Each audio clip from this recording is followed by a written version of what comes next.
Gegara cahaya biru mobil patroli, komplotan pencuri ban di tol Cikampek panik. Aksi nekat sindikat pencurian ban serep di ruas jalan tol akhirnya terhenti. Satuan Patroli Jalan Raya, PJR, Induk Cikampek berhasil meringkus 4 orang pelaku yang tengah beraksi di kawasan tol Jakarta Cikampek pada Sabtu, 14 Februari 2026, sekitar pukul 4 waktu Indonesia Barat. Penangkapan ini bermula saat petugas PJR tengah melaksanakan patroli dalam rangka penertiban kendaraan overdimensi dan overload, ODOL. Saat melintas di wilayah Tambun kilometer 20 jalur B, arah Cikampek menuju Jakarta, petugas mendapati aktivitas mencurigakan dari sekelompok orang di bahu jalan. Begitu melihat sorot cahaya biru dari lampu rotator mobil patroli, para pelaku sempat panik sebelum akhirnya berhasil diamankan.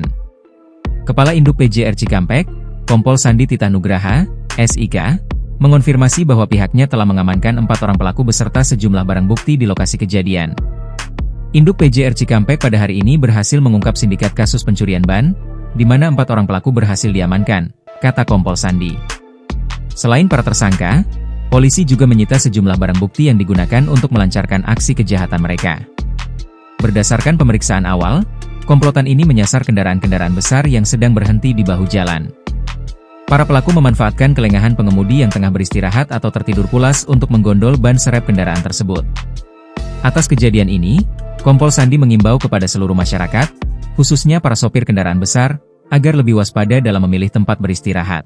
Kami mengimbau kepada seluruh masyarakat, khususnya para pengguna kendaraan besar, untuk tidak melakukan istirahat di bahu jalan, dan carilah rest area yang lebih aman demi menjaga keselamatan para penumpang dan pengemudi itu sendiri.